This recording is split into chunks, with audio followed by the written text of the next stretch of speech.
Hello Andarki, welcome to Tara IES, Think IES, Think Tara. Na peru Vaishnavi and I welcome you all to the Hindu analysis session for 11th of October 2025. So let's start the video without any further delay. So ఈరోజు index చూద్దాము. Crime patterns అని చెప్పేసి ఒక ఎడిటోరియల్లో NCRB data related editorial రావడం జరిగింది. This can be helpful for social justice and society.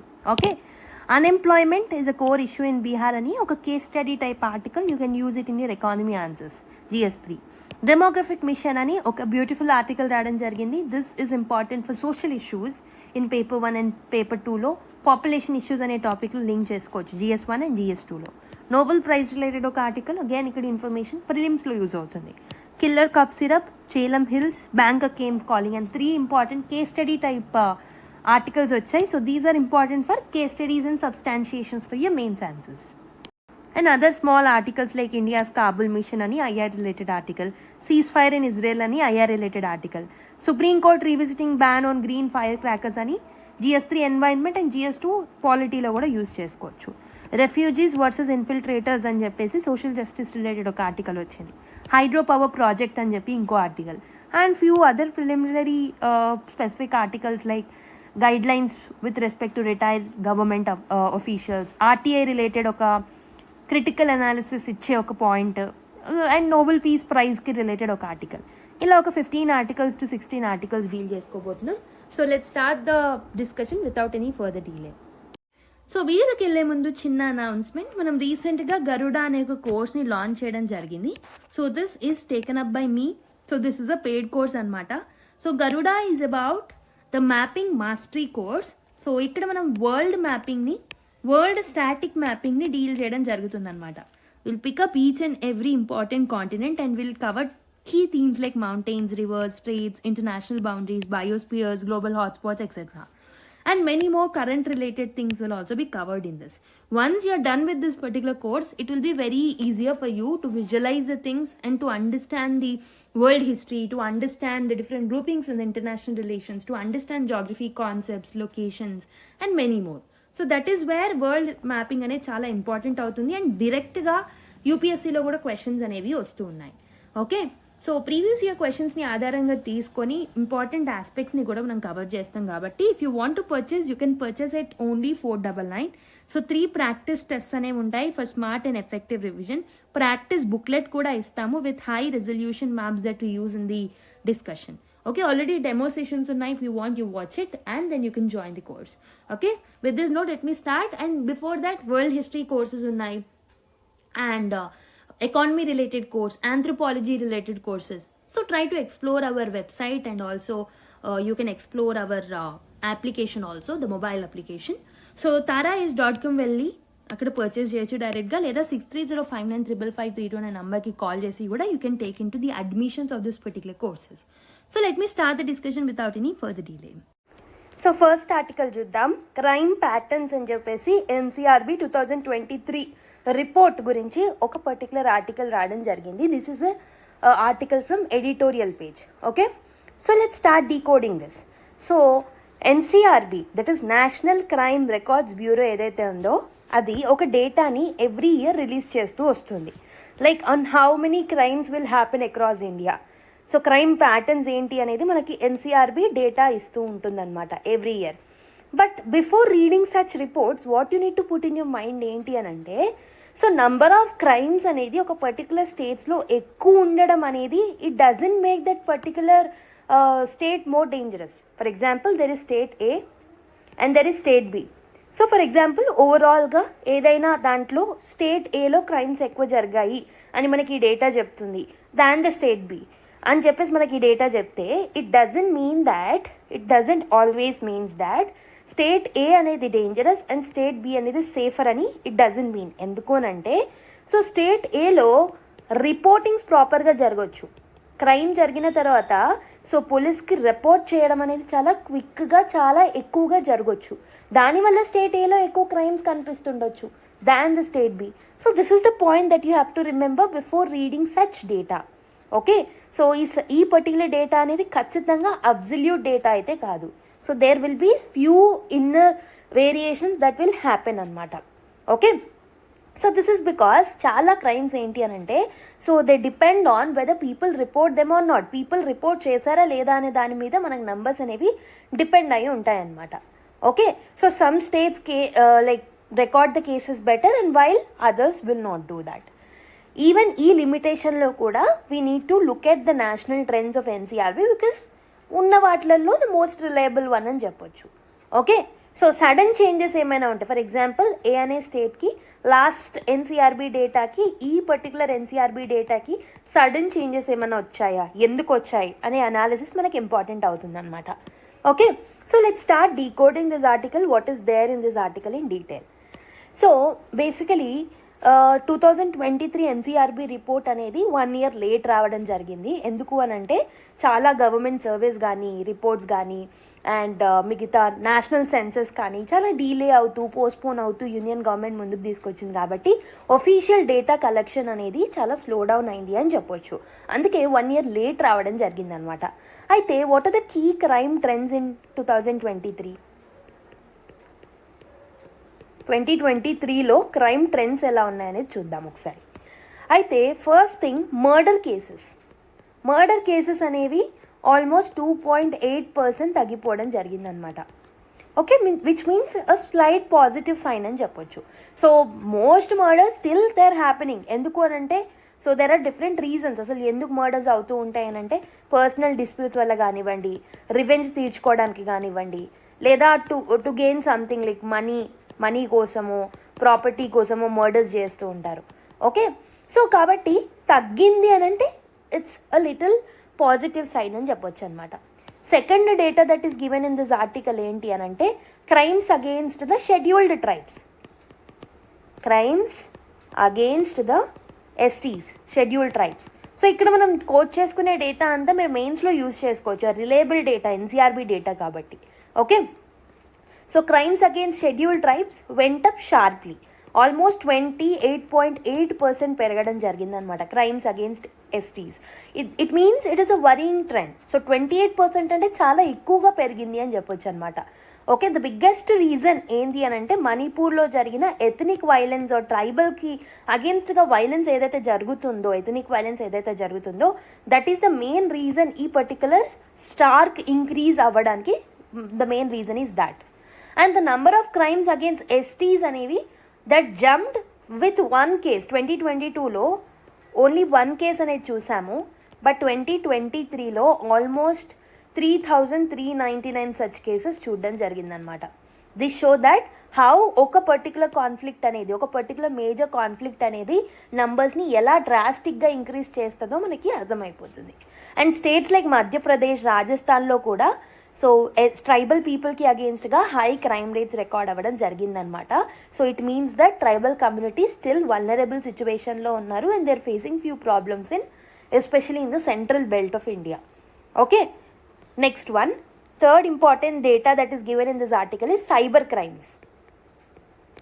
Cyber crimes ఏవైతే ఉన్నాయో ఇవి కూడా పెరగడం జరిగింది. ఆల్మోస్ట్ 31.2% ఇంక్రీజ్ అనేది చూసామన్నమాట. ఓకే, సో రీసెంట్ టైమ్స్లో చాలామంది internet, digital payments, online facilities అన్నీ యూజ్ చేసుకుంటున్నారు కాబట్టి క్రైమ్స్ కూడా పెరుగుతున్నాయి. అదేవిధంగా ఫినాన్షియల్ స్కామ్స్ కానివ్వండి, సెక్షువల్ ఎక్స్ప్లాయిటేషన్ చేస్తూ స్కామ్స్ కానివ్వండి త్రూ డిజిటల్ మీన్స్ పెరగడం చూస్తున్నాం అనమాట. Okay, so police cyber units లాంటివి, సైబర్ క్రైమ్ యూనిట్స్ లాంటివి పెట్టినప్పటికీ క్రైమ్స్ అనేవి చాలా they are spreading faster than the system.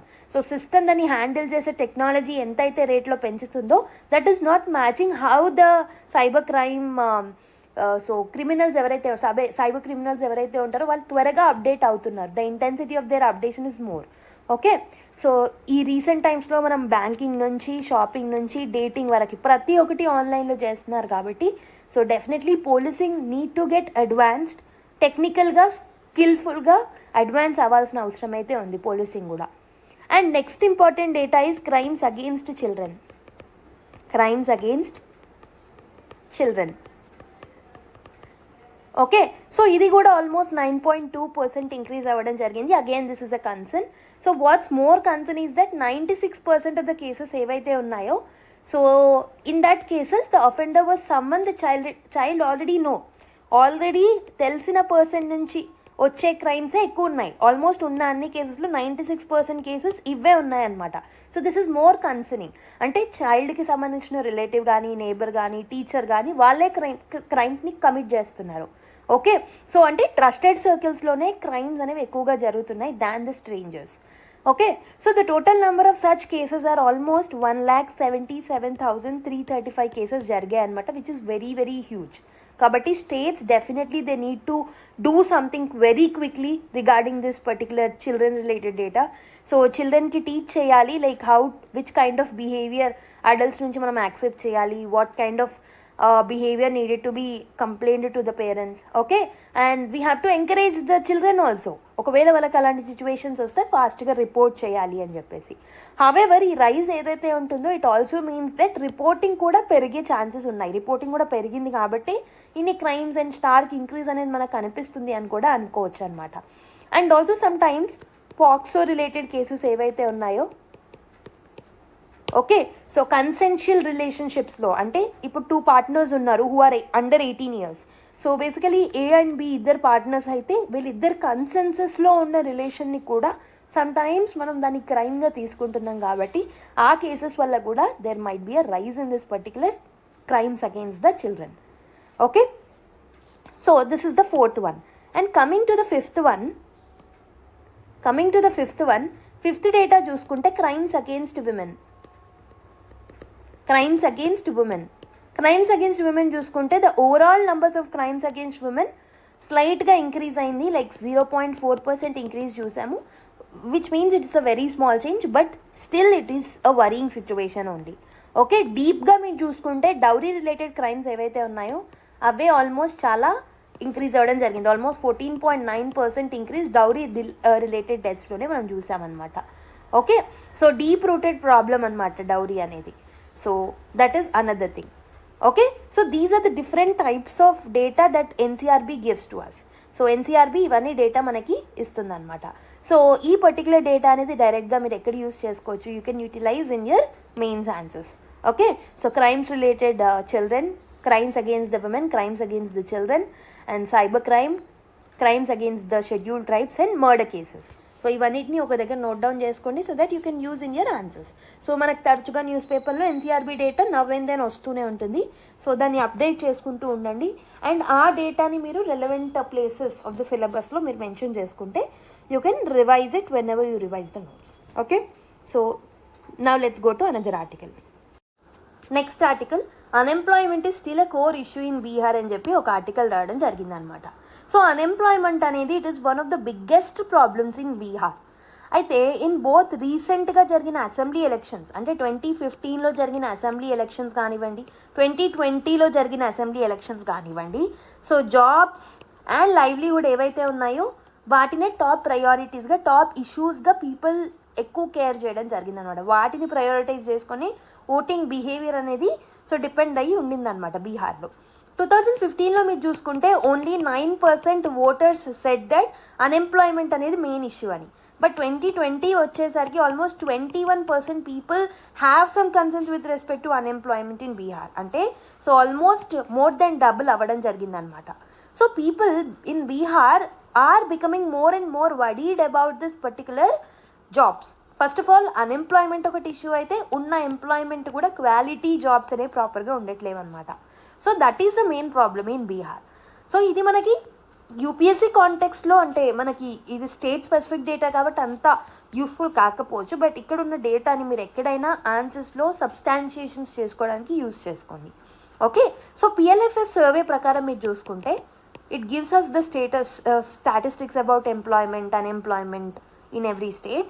So 2 recent reports ఏం చెప్తున్నాయని అంటే quarterly PLFS data April to June 2025 and యాన్యువల్గా చూసుకునే data that is July 2023 to June 2024 data మీరు చూసుకున్నా, both of this reports are telling that చాలామంది they are working and many are unemployed and already working ఉన్న వాళ్ళు కూడా better job కోసం వెతుకుతూ ఉన్నారు బీహార్లో.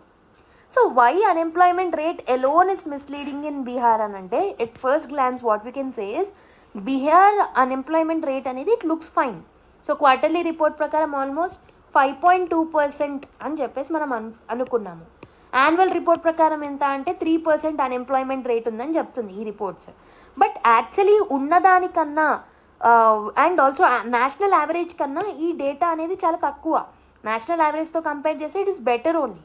But that might seem like that might make it seem like Bihar is doing okay. But ఏంటి అని అంటే reality is different. Okay, statistics is different and reality is different in Bihar. So to really understand you need to look at the 3 key indicators అనమాట. ఒకటి వచ్చేసి worker population ratio మీరు చూసుకుంటే, so this is nothing but how many people are actually working. And ఇంకొకటి ఏం చూసుకోవాలంటే LFPR data, that is labour force participation rate ఎంత ఉంది, like how many people are working or looking for the work. And third important thing is unemployment rate. So total LFPRలో ఎంతమందికి job ఉంది, ఎంతమందికి job లేదు. ఈ 3 ఇండికేటర్స్ చూసుకుంటే మనకి రియాలిటీ అనేది తెలుస్తుంది. అయితే ఈ బీహార్ యొక్క వర్కర్ పాపులేషన్ రేషియో కానీ లేబర్ ఫోర్స్ పార్టిసిపేషన్ రేషియో కానీ this is very very low అనమాట. అంటే it means fewer people are working and fewer people are even trying to find work. LFPR తక్కువనే ఉంది అండ్ వర్కర్ పాపులేషన్ రేషియో కూడా తక్కువ ఉంది. అంటే చాలా తక్కువ మంది జాబ్స్ కోసం చూస్తున్నారు. ఇట్స్ బికాస్ చాలామంది డిస్కరేజ్ అయిపోయి they even gave up looking for the jobs అనమాట. అంటే దీన్ని మనం ఏమంటాము అని అంటే discouraged work effect. It means people have lost the hope. వాళ్ళకి జాబ్ వెతికినా వస్తుంది అని చెప్పే హోప్ తగ్గిపోయి they stopped looking for the job అనమాట. If you compare it with the another states to get the fair picture, Bihar అనేది మిగతా large or low income స్టేట్స్తో మనం కంపేర్ చేసుకుంటే which has population over 3 crore like Bihar or per capita income similar to Bihar ఉన్న states చూసుకుంటే 9 comparable states అనేవి ఉన్నాయి. అస్సాం కానీ, బీహార్ కానీ, ఛత్తీస్గఢ్, జార్ఖండ్, మధ్యప్రదేశ్, ఒడిస్సా, రాజస్థాన్, ఉత్తరప్రదేశ్, వెస్ట్ బెంగాల్, ఇవన్నీ కొంచెం కంపారబుల్ స్టేట్స్. వీటన్నిటిని కంపేర్ చేసినప్పుడు Bihar ranks the lowest with respect to WPR and LFPR. Even Uttar Pradesh ఏదైతే ఉంటుందో it is also struggling with poverty, but still Bihar కన్నా యూపీఎస్ పర్ఫార్మింగ్ బెటర్ అనమాట.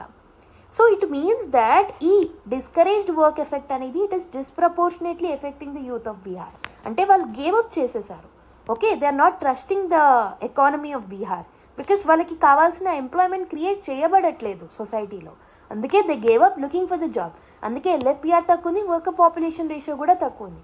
LFPR తక్కువ ఉంటే అందులో the persons who get job will be definitely high. అందుకే unemployment rate అనేది మనకు ప్రాపర్గానే కనిపిస్తుంది, అంటే ప్రాపర్ రేంజ్లో ఉన్నట్టే కనిపిస్తుంది. బట్ డీపర్ మీరు చూసుకుంటే definitely there is something other thing happening in Bihar. Okay, young people ఎవరైతే ఉంటారో 15 to 29 years మధ్యలో ఉన్నవారు, వీళ్ళలో ఉన్న సిచ్యువేషన్ అనేది it is even more worse in Bihar. And according to PLFS survey 28 out of every 100 youth are working in Bihar. Only 28 people. Out of total 100 people, only 28 people are working in Bihar. It is very, very low. That means that ఈ youth population ఏదైతే ఉందో బీహార్లో, so they are the more sufferers of this particular problem. Annual versus quarterly data మీరు చూసుకున్నా both tell the same sad story. Quarterly data అనేది it can change with the seasons. For example crop సీజన్స్లో ఒకలా ఉంటే festival సీజన్లో ఇంకోలా ఉంటుంది. But annual FLPS చూసుకున్నా it gives more stable and long term picture because అక్కడ people's main work that is principal status, occasional work వీటినే మనం తీసుకుంటున్నాం. But reality hits different. Youth ఎలా అయితే ప్రాబ్లమ్స్ని ఫేస్ చేస్తున్నారో women are also facing problem in Bihar. Out of every 100 women who are aged between 15 years కన్నా ఎక్కువ ఉన్న విమెన్లో చూసుకుంటే out of every 100 women only 30 are working. Okay, only 30 are looking for the jobs and 30 are the working. So ఇలా job quality issue ఉండడం, job అసలు దొరుకుతుందన్న ఆశ లేకపోవడం అనేది it is making the situation of Bihar more and more worse. అందుకే ఒకప్పుడు 9% people మాత్రమే ఎంప్లాయ్మెంట్ బేస్డ్గా ఓటింగ్ వేసేవాళ్ళు. బట్ నా 2020కి వచ్చేసరికి 21%. మేబీ 2025లో it might be even more higher. Okay, so even among those who have jobs also, ఎవరికైతే జాబ్స్ ఉన్నాయో the quality of jobs is very very poor. 8% of the Bihar పాపులేషన్కి మాత్రమే రెగ్యులర్ వర్క్ దొరుకుతుంది, శాలరీడ్ వర్క్ దొరుకుతుంది. 24% of the people still casual రేపర్స్గానే ఉన్నారు. Okay, it means people of Bihar are facing some crisis with respect to unemployment. ఒకటి వచ్చేసి jobs అనేవి రాకపోవడం వల్ల, అంటే ట్రస్ట్ అనేది లేకపోవడం వల్ల ట్రస్ట్ ఇష్యూస్ వస్తున్నాయి. So they gave up looking for the jobs. Already ఉన్న జాబ్స్లో కూడా అన్స్టేబుల్గా ఉండడం, లో పేయింగ్గా ఉండడం అండ్ ఇన్ఫార్మల్ జాబ్స్గా ఉండడం అనేది ప్రాబ్లం అనమాట. Okay, so one important thing ఏంటి అని అంటే పిఎల్ఎఫ్ఎస్ డేటా ఏదైతే ఉంటుందో it only counts the Bihar at the time of the survey. But many people ఏంటి అని అంటే బీహార్ నుంచి వేరే స్టేట్స్కి మైగ్రేట్ అవుతూ ఉంటారు, ఢిల్లీకి, పంజాబ్కి, మహారాష్ట్రకి. ఆ టైంలో వాళ్ళు అక్కడ లేకపోవడం వల్ల కూడా వాళ్ళని కౌంట్ చేయడం మర్చిపోతూ ఉంటారనమాట. So that is the reason బీహార్లో ఉన్న చాలామంది వేరే స్టేట్స్కి వెళ్ళి వర్క్స్ చేసుకుంటూ ఉంటారు, బికాస్ ఓన్ స్టేట్లో ఇష్యూస్ ఉన్నాయి కాబట్టి. ఓకే, అండ్ ఆల్సో అక్కడ ఎంప్లాయ్మెంట్ సిచ్యువేషన్ బాగాలేకపోవడం వల్ల so it is leading to further weak education. So weak education వల్ల జాబ్ రావట్లేదు, అగైన్ జాబ్ లేకపోవడం వల్ల ఫ్యూచర్ జనరేషన్స్కి వీక్ ఎడ్యుకేషన్ దొరుకుతుంది. అండ్ ఆల్సో గవర్నెన్స్ సిస్టమ్ కూడా ప్రాపర్గా లేదు, it is not addressing the key issue. Okay, so that is the problem of Bihar. This is the overall picture. Data క్లియర్గా ఏం చెప్తుంది అని అంటే lowest workers population participation rate ఉంది, జాబ్స్ క్వాలిటీ బాలే, లేబర్ ఫోర్స్ పార్టిసిపేషన్ రేట్ తక్కువ ఉంది, people like very low female employment ఉంది, మ్యాసివ్ మైగ్రేషన్ ఇష్యూస్ ఉన్నాయి. కాబట్టి deep social and economic crisis అనేది బీహార్లో ఉంది. కాబట్టి to fix this situation, so education ప్రాపర్గా ఉండాలి, స్కిల్లింగ్ చేయాలి పీపుల్కి, ఫార్మల్ జాబ్స్ అండ్ సెక్యూర్ జాబ్స్ని తీసుకురావాలి, and we need to reduce the migration by generating the opportunities in Bihar. Okay, I hope you have understood the clear picture. Bihar case స్టడీస్ని మీరు ఎక్కడైనా use చేసుకోవచ్చు, whether it can be in essay or in any mains related answers. Okay, the real need is a holistic demographic mission అని చెప్పేసి ఒక article రాయడం జరిగింది. So what's happening and why this matters అనేది చూద్దాం. So on August 15th, on August 15th, 2025 నాడు government has announced something called as demographic mission. If you remember, నేను చెప్పాను కూడా మీకు. బట్ దిస్ మూవ్ ఏదైతే ఉందో సో ఇది చాలా త్వరగా కాంట్రవర్షియల్గా మారడం జరిగింది. ఎందుకు అని అంటే definitely it was mainly about tracking some undocumented immigration from Bangladesh. కాబట్టి బార్డర్స్ రీజన్లో ఉన్న పాపులేషన్స్ మీద డెఫినెట్లీ ఇది ఒక ఎఫెక్ట్ని కలిగజేస్తుంది. కాబట్టి led to a controversy. So the writer of this particular article, Irudaya Rajan Garu, he is arguing that this is too limited a view. He says that India anedi it really needs a holistic demographic mission. So ee limited comparison manaku avasram ledu, we need a holistic demographic mission అని చెప్పేసి అంటున్నారు.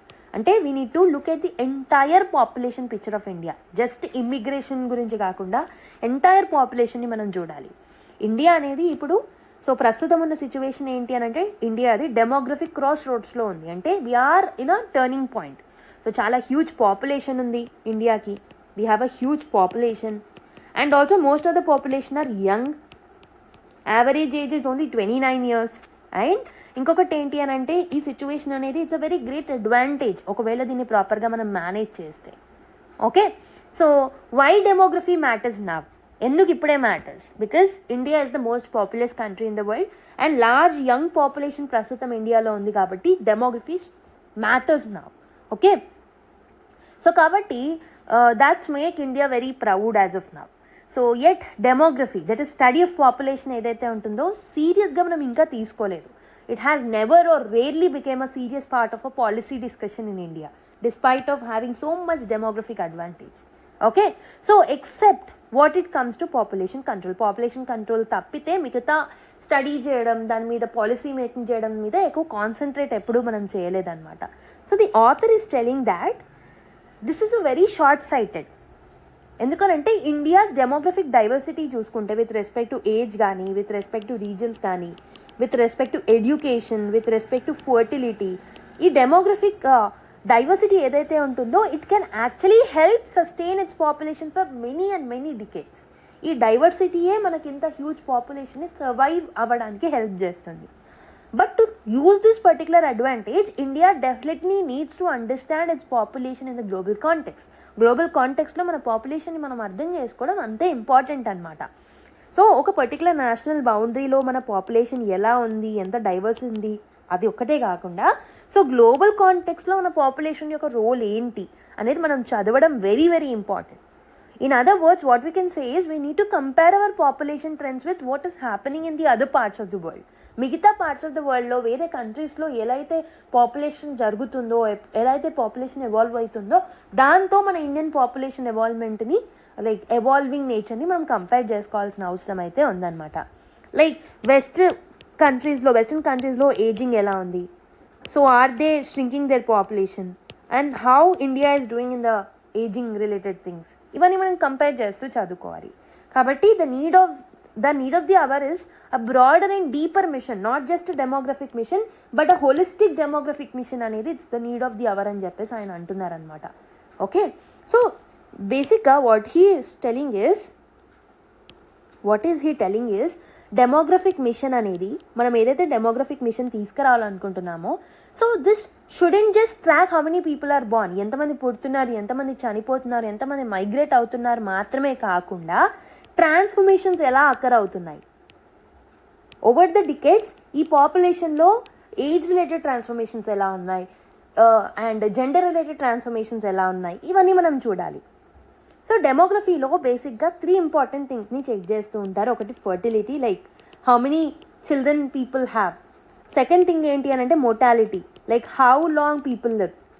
Third important thing is migration, like how people move between the reasons. ఈ 3 మీద ఎక్కువ concentrate చేస్తారు. But Rajan గారు ఏం చెప్తున్నారంటే ఈ ఆర్టికల్లో, so this is a very narrow focus, ఇది నారో ఫోకస్ మాత్రమే, this is not enough, this is just demographic mission, but what we need is a holistic demographic mission అని అంటున్నారు. Okay, we need to look at other factors also, like ఈ factors అనేవి education మీద ఎలా effect చేస్తాయి, health మీద ఎలా effect చేస్తున్నాయి, లైవ్లీహుడ్స్ మీద ఎలాంటి ఎఫెక్ట్ని కలుగజేస్తున్నాయి, రీజనల్ ఇంబ్యాలెన్సెస్ మీద ఎలాంటి ఎఫెక్ట్ని కలుగజేస్తున్నాయి అనేది కూడా మనం చదవడం అనేది very very important. We need to study the human capabilities, not just the numbers but human యొక్క క్యాపబిలిటీస్ని మనం చదవాల్సిన అవసరం అయితే ఉంటుందన్నమాట. ఓకే, సో ప్రాపర్గా ఎడ్యుకేట్ అయ్యారా, ఉన్న యూత్ పాపులేషన్ ప్రాపర్గా స్కిల్ఫుల్ ఉన్నారా, హెల్దీగా ఉన్నారా, సో నిజంగా యూత్ పవర్ని అడ్వాంటేజెస్గా మనం యూజ్ చేసుకుంటున్నామా లేదా, ఇవన్నీ కూడా మనం చదువుకోవాలి. ఇవన్నిటిని కూడా స్టడీ చేయాలి, వీటి మీద కూడా రీసెర్చ్ చేయాలి, వీటిని కూడా పాలసీ మేకింగ్లో ఇంక్లూడ్ చేసుకోవాలి. Okay, so the key challenge the author is mentioning about is unequal infrastructure. So this is a very key challenge. India dreams of becoming a skill capital of the world. అవునా, మనం skill capital of the world కావాలని అనుకుంటున్నాం. But దీనికి కావాల్సిన infrastructure, especially education related infrastructure, skill development related infrastructure అనేది చాలా అన్ఈవెన్గా distribute అయ్యింది. సో కొన్ని areas like metro areas are southern states ఏవైతే ఉంటాయో they are far better with respect to schools, with respect to universities, training facilities పరంగా southern states and metropolitan cities are doing well if you're comparing with the northern states or the eastern states. కాబట్టి ఇలా inequality అనేది ఉంది with respect to infrastructure. So across the regions ఒక రీజన్లో ఒకలా ఉంటే ఒక రీజన్లో ఇంకోలా ఉంటుందన్నమాట. ఇన్ఈక్వాలిటీ అనేది ఉంది. అండ్ రిచర్ పీపుల్ ఎవరైతే ఉంటారో they are able to afford the good education, వాళ్ళు ఈజీగా సక్సెస్ని అచీవ్ చేయగలుగుతున్నారు. వెరస్ లెస్ ప్రివిలేజ్డ్ సొసైటీ ఏదైతే ఉంటుందో they are still remaining without any opportunities. So a proper demographic mission ఏదైతే ఉందో that should recognise the imbalances that are there in it. Okay, because population growth ఏదైతే ఉంటుందో so it will not grow without equal access to capabilities. Population advantage ఏదైతే ఉంటుందో దాన్ని మనం ప్రాపర్గా use చేసుకోవాలంటే ఇలాంటి ఇన్ఈక్వాలిటీస్ ఉండకూడదు అని అంటే మనం పాలసీస్ తీసుకురావాలంటే దానికి సంబంధించిన డేటా మనకు అవసరం. అలా అవసరం కావాలి అని అనుకుంటే జస్ట్ నారో డేటా కాకుండా డీప్గా డెమోగ్రఫిక్ మిషన్ అనేది తీసుకురావాలి. And the migration is a balancing factor అని అంటున్నారనమాట.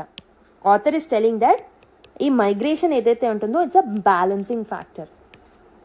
ఇండియా అనేది ఆల్రెడీ సో ఫర్టిలిటీ రెడ్యూస్ చేయడంలో, మొర్టాలిటీని తగ్గించడంలో ప్రోగ్రెస్ని ఆల్రెడీ తీసుకొచ్చింది. But migration is something which plays a major and the biggest role అని చెప్పొచ్చు. Migration plays the biggest role as of now. పాపులేషన్ని బ్యాలెన్స్ చేయాలి అన్న, so throughout India different రీజన్స్లో పాపులేషన్ని మనం బ్యాలెన్స్ చేసుకోవాలి అని అనుకుంటే definitely migration is something which we need to address. For example, when people are moving from rural Bihar or Odisha to the cities like Delhi, Mumbai, Hyderabad, Kochi it redistributes the working age population అంతా వెళ్ళి ఎక్కడ pile up అయిపోతున్నారు, metropolitan సిటీస్లో, పెద్ద సిటీస్లో like వెళ్ళిపోతున్నారు. But migration in India not only faces this issue, but కొన్ని political barriers వల్ల, కొన్ని సోషల్ బ్యారియర్స్ వల్ల ఇలా అన్ఈక్వల్గా డిస్ట్రిబ్యూట్ అవ్వడం జరుగుతుందన్నమాట. సో బేసికలీ కాన్స్టిట్యూషన్ మనకి డెఫినెట్గా ఫ్రీడమ్ ఆఫ్ మూమెంట్ అనేది గ్యారంటీ చేస్తుంది. It's our fundamental right. But ఈ ఫ్రీడమ్ ఆఫ్ మూమెంట్ అనేది ఒక ఇన్ఈక్వల్ సొసైటీ ఆర్ ఇన్ఈక్వల్ స్ట్రక్చర్ని క్రియేట్ చేస్తుంది అనమాట. కాబట్టి migrants identity is often constructed by others, meaning society వాళ్ళని ఎప్పుడు మైగ్రెంట్స్గానే లేబుల్ చేస్తూ ఉంటుంది. ఒకవేళ ఒక పర్టికులర్ ప్లేస్లో చాలా ఇయర్స్ నుంచి వాళ్ళు అక్కడే ఉన్నా కానీ still we treat them as a migrants. For example ఎవరైనా బీహార్ వాళ్ళు, రాజస్థాన్ వాళ్ళు, లేకపోతే మిగతా వాళ్ళు మీకు తెలంగాణ ఆర్ ఆంధ్రప్రదేశ్లో వర్కింగ్ చేసుకోవడానికి వచ్చినప్పుడు ఓవర్ ద ఇయర్స్ వాళ్ళు ఇక్కడ స్టే చేస్తున్నా still we treat them as a Biharis, we still treat them as a Rajasthanis, right? So ఆ పర్టికులర్ డిఫరెన్స్ అనేది ఉందన్నమాట. So therefore the state, not just the individuals, should take the responsibility to protect the migrant rights. So ఈ structure అనేది imbalance ఉంది, దాన్ని address చేయాలి. And also అంటే ఎలా అడ్రస్ చేస్తారు, రూరల్ బీహార్లో కూడా ప్రాపర్ ఎంప్లాయ్మెంట్ ఆపర్చునిటీస్ని క్రియేట్ చేస్తే why will people move to other countries or other states? So నేను ఇంతకుముందు నేను చెప్పినట్టు బీహార్లో వేరే ఆర్టికల్లో కూడా చెప్పాను, బీహార్లో ఎంప్లాయ్మెంట్ ఇష్యూస్ ఉన్నాయి, the basic employment issues. So కాబట్టి within the Bihar if you are having the issues, definitely people will migrate to other states. Kabatti government need to intervene in solving these issues within the Bihar. And also freedom of movement undi, vellali, adi swatahaga interest tho velladam veru, opportunities dorakaka velladam veru. And okavela vellina migrant peoples ki proper rights undatledu vere states lo. So that is where konni missions are helping definitely. For example, so one nation one ration card ni teeskocharu during the COVID crisis. So that will help the migrants to take this particular things, okay? Ration బియ్యం కానీ wheat కానీ ఏదైనా వేరే స్టేట్స్లో తీసుకునే అవకాశం వాళ్ళకి కనిపిస్తున్నాం. అలా మైగ్రెంట్ రైట్స్ గురించి మనం ఫోకస్ చేయడం very very important, okay? Because there is a problem called as home versus host. Migrants ఎవరైతే ఉన్నారో there will be a tricky situation for them, like voting రైట్స్కి. అగైన్ రీసెంట్గా మనకు జరిగిన బీహార్ ఎలక్షన్స్ ఆర్ బీహార్లో జరిగిన ఎస్ఐఆర్ ఎక్సర్సైజ్లో చాలామంది మైగ్రెంట్ పీపుల్ ఓటింగ్ రైట్స్ని కోల్పోయారు బికాస్ స్పెషల్ ఇంటెన్సివ్ రివిజన్ చేసేటప్పుడు. అలా ఈ మైగ్రెంట్స్కి ఎప్పుడు ఒక కన్ఫ్యూజ్డ్ స్టేజ్ ఉంటుంది, లైక్ వాళ్ళ హోమ్ స్టేట్స్లో వాళ్ళు ఓటర్ లిస్ట్లో ఇంక్లూడ్ అవ్వాలా, లేకపోతే హోస్ట్ స్టేట్లో వాళ్ళు ఓటర్ లిస్ట్లో ఇంక్లూడ్ అవ్వాలా, హోమ్ స్టేట్స్ కిందికి వస్తారా, లేకపోతే హోస్ట్ స్టేట్స్ కిందికి వస్తారా, హోస్ట్ స్టేట్స్ మనకు రైట్స్ ఇస్తారా, మనం ఇన్ని రోజులు హోస్ట్ స్టేట్స్లో ఉంటున్నాం కాబట్టి హోమ్ స్టేట్స్లో మన ఓటింగ్ రైట్ అలానే ఉంటుందా, తీసేస్తారా, కోల్పోతామా, ఇలా లాట్ ఆఫ్ కన్ఫ్యూషన్ అనేది ఉంటుందన్నమాట. మోస్ట్ ఆఫ్ ద టైమ్స్ వాళ్ళకి ఓటింగ్ రైట్స్ అనేవి ఉండవు, డిస్ఎన్ఫ్రాంచైజ్ అయిపోతారు. They will be unable to vote in anywhere, అక్కడ ఓట్ చేయలేకపోతారు, ఇక్కడ ఓట్ చేయలేకపోతారు. This particular will lead to a belonging crisis. మేము ఎక్కడ బిలాంగ్ అయి ఉన్నామనే ఒక ఐడెంటిటీ లేకుండా వెళ్ళిపోతుంది అనమాట, ఓకే? సో కాబట్టి డెమోగ్రఫిక్ మిషన్లో వన్ ఆఫ్ ది మేజర్ ఏం ఉండాలి అని అంటే ఈ migration related issues and migrant rights గురించి మనం మాట్లాడాలి, వాటి గురించి స్టడీ చేయాలి. స్టడీ చేసిన డేటా ప్రకారం పాలసీస్ని తీసుకురావాలి, ఓకే? ఇదే కాదు, so this is related to migration. And another important thing the authors are speaking about is longevity and ageing, okay? So this is a new challenge again. ఎందుకు అనంటే so ఒకవైపు demographic షిఫ్ట్లో youth population పెరుగుతున్నారు, అదేవిధంగా people are living for the longer period of time. Maternal mortality rate అనేది తగ్గుతుంది కాబట్టి overall mortality rate definitely people చాలా కాలం వరకు ఉంటున్నారు. వాళ్ళ లాంజివిటీ అనేది రైజ్ అవుతుంది, అంటే లైఫ్ ఎక్స్పెక్టెన్సీ పెరుగుతుంది. కాబట్టి this is creating again a new question. Social security గురించి, రిటైర్మెంట్ గురించి కొత్త కొత్త క్వశ్చన్స్ని రైజ్ చేస్తూ ఉంటుంది.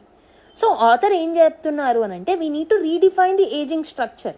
So instead of seeing old people as retired, old పీపుల్ని రిటైర్డ్ లాగా నాన్ ప్రొడక్టివ్గా చూసే బదులు we should allow both the young and the old to remain active. ఒకవేళ వాళ్ళకి క్యాపబిలిటీ ఉండి ఇంట్రెస్ట్ ఉంటే why can't we make them a part of the economy? దాన్నే మనం ఏమంటామంటే సిల్వర్ ఎకానమీ అని అంటాం. Silver economy strives for using the productivity of the senior citizens also, వాళ్ళని కూడా మెయిన్ స్ట్రీమ్ ఎకానమీలోకి మనము ఇన్వాల్వ్ చేస్తాము. అంటే వాళ్ళ యొక్క స్ట్రెంగ్స్ని కూడా మనం యూటిలైజ్ చేసుకోవాలి. బికాజ్ లాంజివిటీ అనేది ఇంక్రీజ్ అవుతుంది. వాళ్ళ యొక్క కాంట్రిబ్యూషన్ అనేది కూడా చాలా అవసరం. వాళ్ళ యొక్క ఎక్స్పీరియన్స్ అనేది కూడా మనకి చాలా అవసరం. సో వాళ్ళని మనము వర్క్లో ఎంగేజ్ చేసినప్పుడు they will be healthy also. So ఐడల్గా ఉన్నప్పుడు they will have a sedentary lifestyle. Instead of that మనం వాళ్ళని ఎకానమీలో ఇన్వాల్వ్ చేసినప్పుడు definitely they will have that peace of mind and they will live more longer. And also social security గురించి మాట్లాడుతున్నారు. Like pensions కానివ్వండి, health care కానివ్వండి, insurance కానివ్వండి. So ఇది ఒక గవర్నమెంట్ రెస్పాన్సిబిలిటీ మాత్రమే కాదు, ఎంప్లాయర్స్ అయినా ఇండివిజువల్స్ అయినా they also must prepare for this financial stability.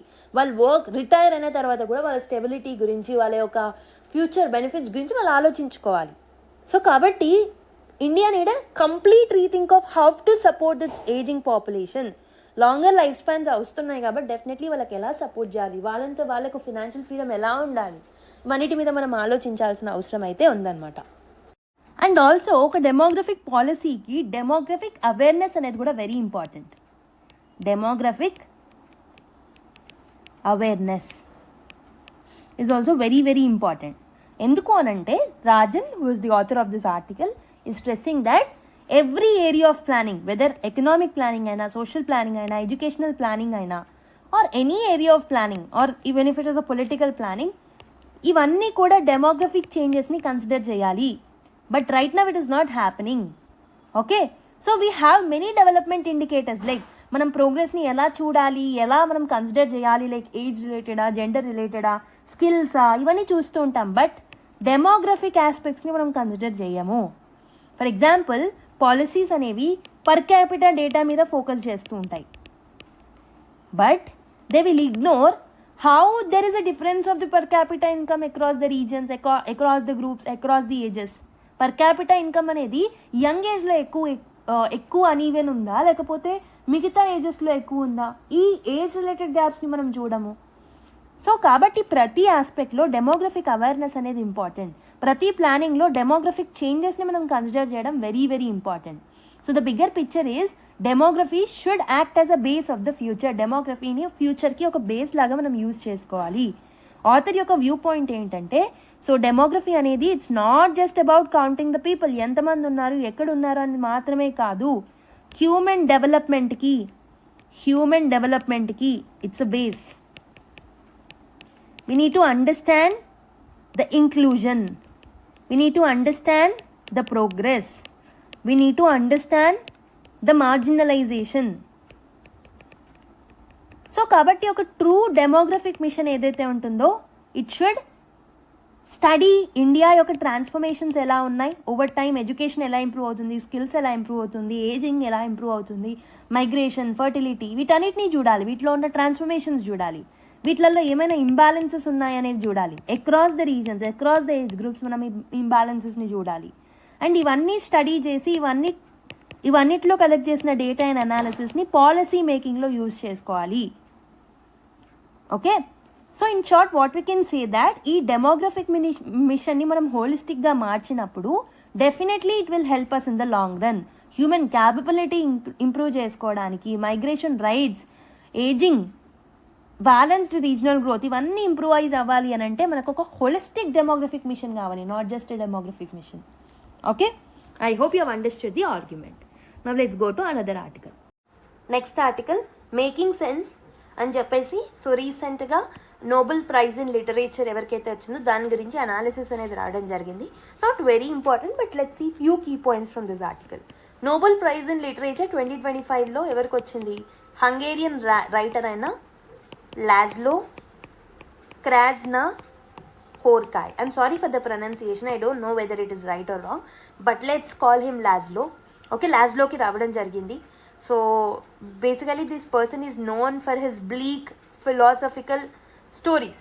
Okay, so it's an interesting choice అని చెప్పొచ్చు, because world today is already going through 2 major wars. ఆ వార్స్ జరుగుతున్న సమయంలో ఇతని రైటింగ్ అనేది definitely it fits in to the mood of the people perfectly. అందుకే ఇతను ఏమంటారు అని అంటే master of apocalypse, master of apocalypse. So Swedish Academy ఏదైతే నోబెల్ ప్రైజెస్ ఇస్తూ ఉంటుందో, so it said that he was honoured for his compelling and visionary work. Okay, so in the mist of the terror that is happening around the world, definitely అలాంటి మూడ్కి కరెక్ట్గా సిచ్యువేషన్కి set అయ్యే writer ఈయన అని చెప్పడం జరిగిందనమాట. అంటే even though his books describes hopelessness, destruction etcetera, but they will definitely give hope to the people, they will help the people. అతని బుక్స్ అనేవి సో ఒక కన్ఫ్యూజింగ్ సిచ్యువేషన్లో ఉన్న పీపుల్కి, కొలాప్సింగ్ వరల్డ్లో ఉన్న పీపుల్కి కూడా ఒక హోప్ని క్రియేట్ చేస్తూ ఉంటుంది. It will help them to find the solution అనమాట. Who is he? This person is a 71-year-old Hungarian writer అనమాట. So he is both a novelist and a screen writer also. He is known well for the literary world for years. Okay, so his writing style ఏంటి అని అంటే, ఇతని యొక్క themes అనేవి, so it is always been compared with some other writers like Franz Kafka, హర్మెన్, Fyodor.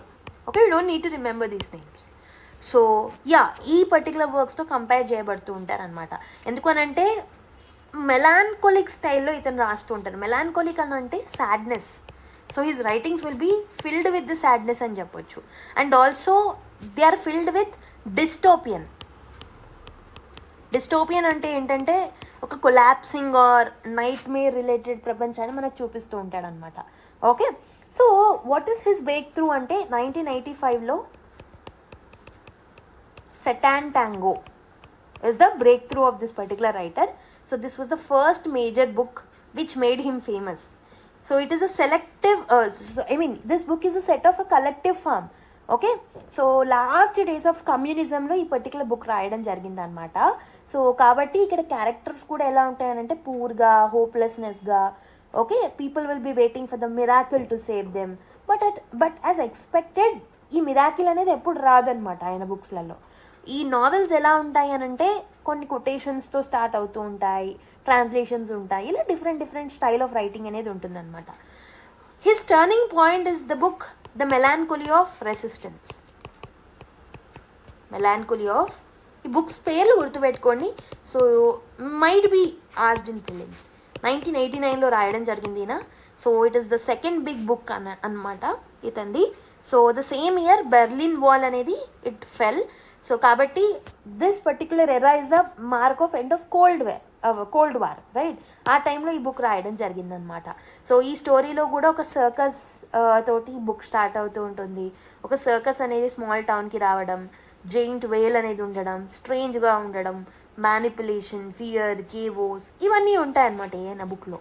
Okay, so ఇతని యొక్క writing style అనేది his known for his unbroken sentences and long lasting sentences. Sometimes entire page అనేది without single full stop లేకుండా కూడా రాస్తూ ఉంటారనమాట. Okay, so travels and inspirations గురించి కూడా రాస్తూ ఉంటారు. He travelled towards China, Japan, అక్కడికి ట్రావెల్ అయ్యి అక్కడ ఉన్న ఎక్స్పీరియన్సెస్ని రాయడం. ఓకే, స్పిరిచువల్ టైప్ ఆఫ్ బుక్స్ని కూడా రాయడం, ఇలా డిఫరెంట్ టైప్స్ ఆఫ్ బుక్స్ని ఈయన రాయడం జరిగిందనమాట. Okay, so that is something which you can take away. You don't need to remember much from this particular article, not very relevant, but ikkada books అనేవి మీకు might be asked in prelims అంతే.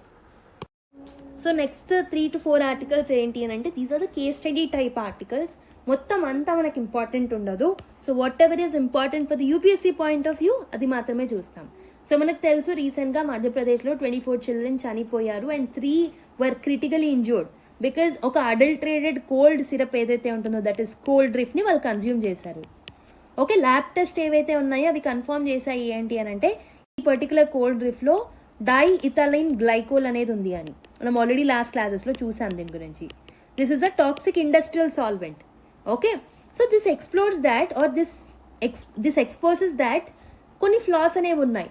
Drug రెగ్యులేషన్స్లో flaws ఉన్నాయి, enforcement సిస్టమ్స్లో కూడా drug related enforcement సిస్టమ్స్లో కూడా floss ఉన్నాయని మనకు తెలుస్తుంది. అయితే ఈ కోల్డ్ డ్రిఫ్ అనేది it is manufactured by Tamil Nadu based Sresan pharmaceuticals అనమాట. Okay, so and also they have detected that they used industrially అంటే యాంటీ ఫ్రీజ్, పెయిన్స్, సాల్వెంట్స్ వీటన్నిటిని యూజ్ చేస్తూ ఉన్నారనమాట. సో ఈ పర్టికులర్ ఈ కోల్డ్ సిరప్స్ వల్లనే ఇంతకుముందు మన గాంబియాలో, ఉజ్బెకిస్తాన్లో కూడా చాలామంది చనిపోవడం జరిగిందనమాట because of the similar Indian made syrups. So ఆగస్ట్లో చిల్డ్రన్ ఇన్ మధ్యప్రదేశ్ ఈ పర్టికులర్ సిరప్ని కన్జ్యూమ్ చేసుకున్నారు. తర్వాత వామిటింగ్స్ జరిగాయి, అబ్డామినల్ పెయిన్ నుంచి సఫర్ అయ్యారు అండ్ చాలామంది చనిపోయారు. తర్వాత ల్యాబ్ టెస్టింగ్స్లో మనకి టాక్సిక్ కెమికల్స్ ఉన్నాయని మనకి తేలింది. ఇన్వెస్టిగేషన్స్ చేశారు and it got confirmed that there was there.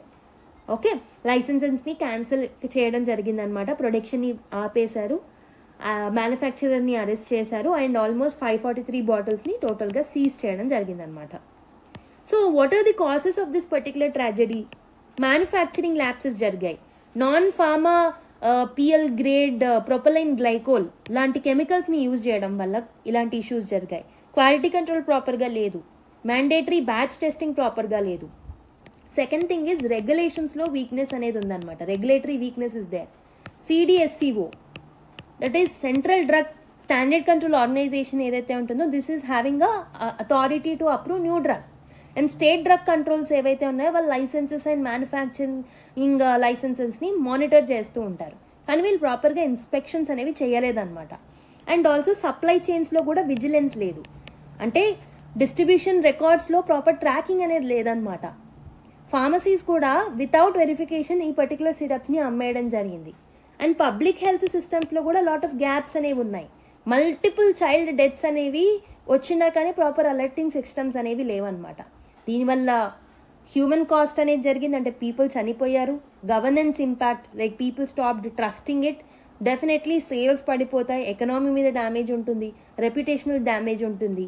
Okay, legal actions అనేవి తీసుకోవచ్చు, లైక్ BNS సెక్షన్స్లో డ్రగ్ అండ్ కాస్మెటిక్స్ యాక్ట్ ఉంది, వాటిలలో తీసుకోవచ్చు. But still it is creating lot of problems. దీంట్లో ఉన్న ఎథికల్ ఇష్యూస్ ఏంటి అని అంటే, accountability lapse is the first ethical issue. Okay, so failure of a duty or taking accountability by the officials and regulators is a problem. And there is a problem of negligence అనేది ఇంకో problem అన్నమాట. Okay, and ఇంకొకటి there is a ethical duty of care అనేది miss అవుతుంది అనమాట. Public health officers ఎవరైతే ఉన్నారో, drug inspectors ఎవరైతే ఉన్నారో, they need to have that due diligence, vigilance అనేది ఉండాలి. But they have lost that ethical duty of care. Administrative ethics అనేవి ప్రాపర్గా లేవు, గవర్నెన్స్ రెస్పాన్సిబుల్గా లేదు, ట్రాన్స్పరెంట్గా లేదు, కోఆర్డినేషన్ లేదు హెల్త్ రెగ్యులేటర్స్ మధ్యలో. Okay, government has responded, but this is a reactive step, not a proactive step. Okay, so what should be the way forward? Regulatory ఆర్కిటెక్చర్ని మనం ఇంప్రూవైజ్ చేసుకోవాలి, క్వాలిటీ కంట్రోల్ రిఫార్మ్స్ని తీసుకురావాలి, ఇన్స్టిట్యూషనల్ రిఫార్మ్స్ తీసుకురావాలి, international coordination is important, ethical governance is very very important. Okay, సో ఇది కూడా ఒక కేస్ స్టడీ లానే మీరు యూజ్ చేసుకోండి. Fight to protect Chelam hill gets stronger అని చెప్పేసి ఒక ఆర్టికల్ వచ్చింది.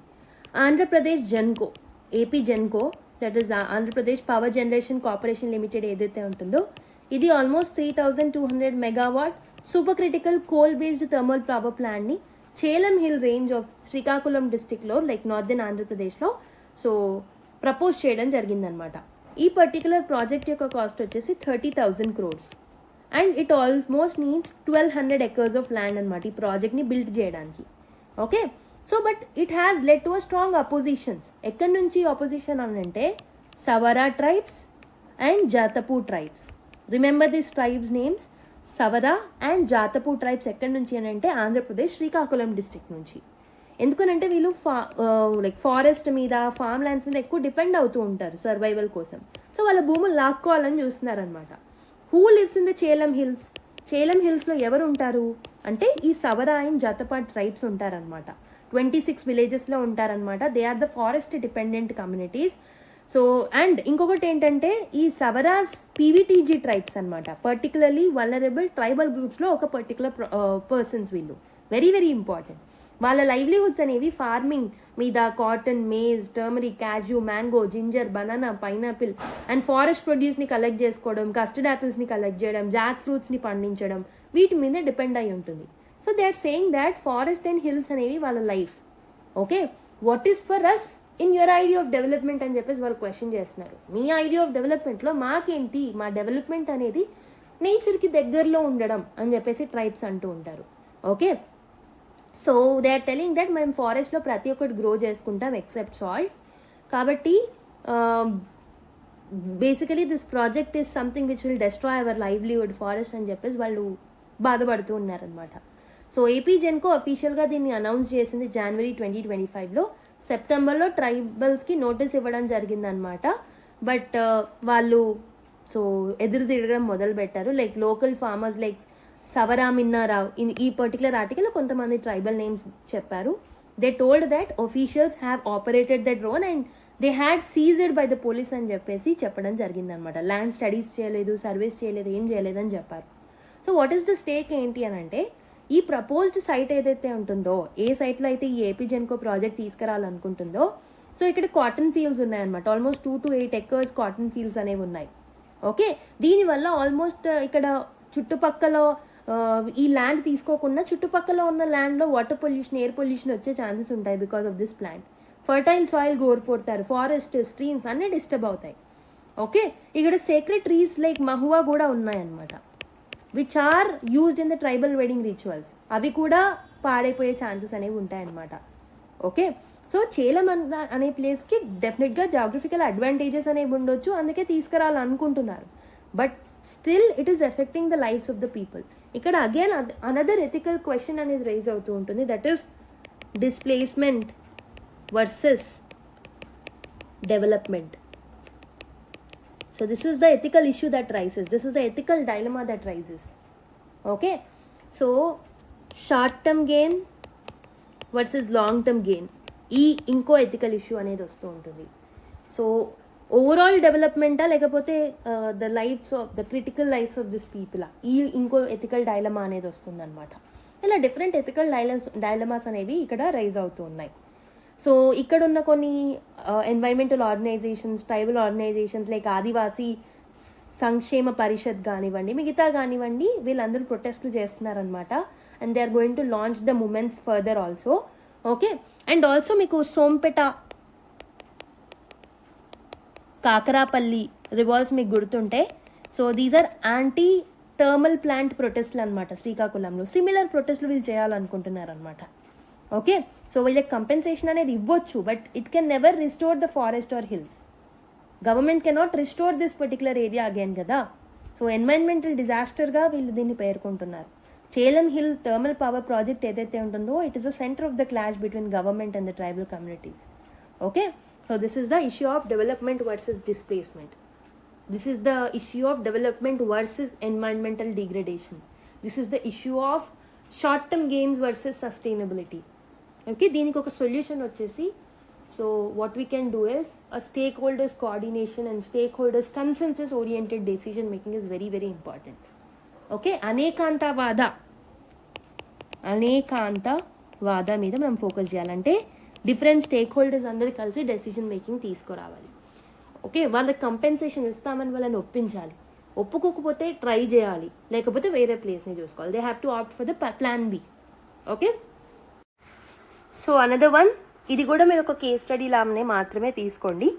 సో కొన్ని బ్యాంక్స్ ఏవైతే కువైట్ లాంటి రీజన్స్లో ఉంటాయో, కువైట్లో ఉన్న కొన్ని బ్యాంక్స్ ఏవైతే ఉన్నాయో, సో వాళ్ళ ఒఫీషియల్స్ని కేరళకు పంపిస్తున్నారనమాట. ఎందుకనంటే కేరళలో ఉన్న నర్సెస్ ఎవరైతే ఉంటారో, ఎవరైతే కువైట్కి వెళ్ళి బ్యాంక్స్లో అమౌంట్ తీసుకున్నారో, అక్కడ నుంచి వాళ్ళ ప్లేసెస్ని లీవ్ చేసేసి అక్కడ పేమెంట్ రీపే చేయకుండా కేరళకు తిరిగి రావడం జరిగిందనమాట. సో అందుకు కువైట్ ఆఫీషియల్స్ని ఇక్కడ పంపిస్తున్నారు to collect the money. So September 15 రోజు మొహమ్మద్ బదేర్ ఐ ఖతన్ అనే ఒక టాప్ ఆఫీషియల్ ఎవరైతే ఉంటారో from all Ahli bank of Kuwait police స్టేషన్కి రావడం జరిగింది కొట్టాయంలో, కేరళలో, విత్ ద కంప్లైంట్స్ దాట్ కొంతమంది పీపుల్ ఎవరైతే ఉన్నారో they have didn't repay the money and they came back అని చెప్పేసి కంప్లైంట్ ఇచ్చారు. అండ్ ఆల్సో వెల్లూరులో ఉన్న ఒక పర్సన్ బ్యాంక్లో ఆల్మోస్ట్ 63 lakhs తీసుకున్నారు అండ్ ఇండియాకి వచ్చేసారని చెప్పేసి కంప్లైంట్ ఇచ్చారు. అండ్ 13 nurses మీద ఆల్మోస్ట్ 13 nurses 10 crores అమౌంట్ తీసుకొని వచ్చారంట. ఇవన్నీ కంప్లైంట్ చేయడం జరిగిందనమాట. అండ్ బ్యాంక్స్ దీనివల్ల 270 crores నష్టం జరిగింది because of the 806 Indian borrowers and 90% of them are Keralites అని చెప్పేసి కంప్లైంట్ ఇచ్చారు.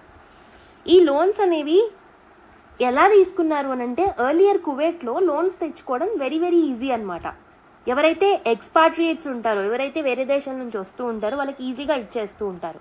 సివిల్ ఐడి మీద, శాలరీ సర్టిఫికేట్ మీద ఇస్తూ ఉంటారనమాట. అండ్ శాలరీస్లో ఈఎంఐస్ లాగా కట్ చేస్తూ ఉంటారు ఆ అమౌంట్ని. బట్ చాలామంది నర్సెస్ ఏదైతే ఉంటారో సో ఈ లోన్స్ తీసుకొని డైరెక్ట్గా కువైట్ని వదిలేసి యూరోప్కో, ఆస్ట్రేలియాకో, ఇండియాకో తిరిగి వచ్చేస్తున్నారనమాట. Okay, so once they left salaries అనేవి డెఫినెట్లీ వాళ్ళకి రావు, కాబట్టి రీపేమెంట్ అనేది కూడా జరగట్లేదు ఈఎంఐస్ ద్వారా. Okay, so after a huge set of such defaults, Kuwait banks వాళ్ళ బ్యాంక్స్లో ఉన్న రూల్స్ని టైటన్ అప్ చేశాయి. They started tracing the defaulters in India. Okay, వాళ్ళ ఆఫీషియల్స్ని ఇక్కడ పంపిస్తున్నారు. And same thing happened in Gulf also. గల్ఫ్లో కూడా ఇలాంటి ఇన్స్టాన్సెస్ జరిగాయి. ఇన్ November 2024 గల్ఫ్ బ్యాంక్ కూడా కేరళకి వాళ్ళ ఆఫీషియల్స్ అండ్ ఆఫీసర్స్ని పంపించింది. దట్ ఆల్మోస్ట్ 341 crores 10 కేరళైట్స్ మాత్రమే తీసుకొని విల్ఫుల్ డిఫాల్టర్స్గా వచ్చేసారని చెప్పేసి. సో ఇక్కడ లీగల్ యాంగిల్ ఏంటి అని అంటే, some defaulters are saying that వాళ్ళు పే చేయలేకపోయారు బికాస్ COVID-19 టైంలో వాళ్ళ జాబ్స్ని లూజ్ అయ్యారు కాబట్టి. బట్ లాయర్స్ ఏం చెప్తున్నారు అని అంటే, సో పాండమిక్లో కూడా చాలామంది నర్సెస్ జాబ్స్ చేస్తూ ఉన్నారు. One borrower even repaid 63 lakhs in full amount అని చెప్పేసి అంటున్నారు అనమాట. ఓకే, అండ్ వీళ్ళు ఏంటి అని అంటే 63 lakhs మేము ఆల్రెడీ పే చేసాము అని చెప్పేసి కేరళ హైకోర్టుకి ఎఫ్ఐ అని క్యాన్సిల్ చేయమని వెళ్ళారనమాట. ఓకే, సో బేసికలీ లాయర్స్ ఏం ఎక్స్ప్లెయిన్ చేస్తున్నారు అంటే, బారోవర్స్కి జెన్యూన్గా రీపేమెంట్ చేసే పరిస్థితి లేదు. సో కువైట్ కోర్ట్ అనేది without hearing them they have passed the orders. So but if intentional cheating అనేది ప్రూవ్ అవుతే క్రిమినల్ ఛార్జెస్ అప్లై అవుతాయని చెప్పేసి చెప్పారు. So economic officers wing of the police in Kerala ఈ కంప్లైంట్స్ని ఇన్వెస్టిగేట్ చేస్తుందన్నమాట. Okay, under the section 420 of the Indian penal code, అంటే cheating కింద. So they are also applying section 208 of the BNS which allows India to punish the citizens for crime committed in the abroad. So what will be the impact on Keralite in Kuwaits now? ఈ issue అనేది Malayali migrants మీద ఎక్కువ ఇంపాక్ట్ని చూపిస్తూ ఉంది, right? So Keralites అనేవాళ్ళు they were seen as the honest and reliable borrowers, but వాళ్ళ reputation అనేది డ్యామేజ్ అవుతుంది వేరే కంట్రీలో. And local organisations like Kerala Muslim cultural centres and Norka ఏవైతే ఉన్నాయో they said that they have created a trust deficit. వీళ్ళు trust డెఫిసిట్ని క్రియేట్ చేసి వచ్చారు. పొద్దున మళ్ళీ కువైట్ అంత ఈజీగా ఎంట్రీ చేయరు వీళ్ళని. Okay, so this is a problem అనమాట. I hope you understood the case study. దీన్ని ఎలా యూజ్ చేసుకోవచ్చు అని అంటే, definitely whenever you're writing the issues related to the people who are working abroad or diaspora related issues, definitely you can quote these kind of reputational issues caused by our own Indians. But don't write it unless it is proved. We don't know it real ga ayindo kaledo, it is not proved. Okay, so kabatti once it is done we can confirm and we can write it as examples in our answers. Okay, so ఇప్పుడు కొన్ని చిన్న articles ఫాస్ట్గా చూసేద్దాం. India's Kabul mission to be upgraded to embassy అని చెప్పేసి ఒక article వచ్చింది. So దీనికి కంటిన్యూయేషన్లో Taliban will not allow terrorist to use Afghan territory అని చెప్పేసి ఇంకో ఆర్టికల్ కూడా వచ్చింది. సో మనకు తెలుసు, we know that Muttaqi has come to India, like representative of Taliban has come to India అని చెప్పేసి మనకు తెలిసిందే. అయితే ఇక్కడ జరిగిన కొన్ని కీ పాయింట్స్ నేను చెప్తాను. India told that it will upgrade its technical mission in Kabul, okay, to the status of ఎంబసీగా మేము మారుస్తాము మా టెక్నికల్ మిషన్ని కాస్త అని చెప్పేసి చెప్పాము. అండ్ ఇంకొకటి ఏంటి అని అంటే, external affairs ministers has raised Indian concerns over the forced repatriation of Afghan refugees. Pakistan Afghanistan యొక్క రెఫ్యూజీస్ని ఫోర్స్డ్గా repatriate చేయాలనుకుంటుంది and cross border టెర్రరిజంని promote చేస్తుంది, which is a common problem which is faced by India and Afghanistan అని చెప్పేసి ఒక కన్సర్న్ని ఎక్స్టర్నల్ అఫైర్స్ మినిస్ట్రీ రేజ్ చేయడం జరిగిందనమాట. And also he affirm that India is fully committed to the sovereignty, territorial integrity and independence of Afghanistan అని మనం చెప్పడం జరిగిందనమాట. And we have also spoken about our decision to upgrade the India and Kabul mission. India's Kabul mission ఏదైతే ఉంటుందో దాన్ని మేము upgrade చేయాలనుకుంటున్నాము. Bilateral కోఆపరేషన్ని ఎన్హాన్స్ చేయాలనుకుంటున్నాము for Afghanistan's national development. Afghanistan యొక్క నేషనల్ డెవలప్మెంట్ కోసం, రీజనల్ స్టెబిలిటీ కోసం, రెసిలియన్స్ కోసం మేము మిషన్ని అప్గ్రేడ్ చేయాలనుకుంటున్నామని కూడా చెప్పామన్నమాట. అండ్ ఆల్సో 2021లో మనము మన ఎంబసీ ఏదైతే కాబుల్లో అంటే ఆఫ్ఘనిస్తాన్ ఉంటుందో అక్కడ క్లోజ్ చేయడం జరిగిందనమాట. సో ఆఫ్ఘనిస్తాన్ నుంచి యూఎస్ విత్డ్రా అయిన తర్వాత, but now we're trying to convert our technical mission into embassy again. And India and Afghanistan trade మీరు చూసుకున్నా it has surpassed almost $1 billion in the past year. కాబట్టి పొటెన్షియల్ గ్రోత్ ఒకవేళ trade బ్యారియర్స్ని remove చేస్తే ఇంకా growth అయ్యే ఛాన్సెస్ ఉంది అని కూడా మాట్లాడుకున్నారు. These are the few important points that were there in this particular meeting. Next, ceasefire takes effect as Israeli forces pull back to agreed area అని చెప్పేసి రావడం జరిగిందనమాట. Okay, so let's see what is the cease fire and etcetera.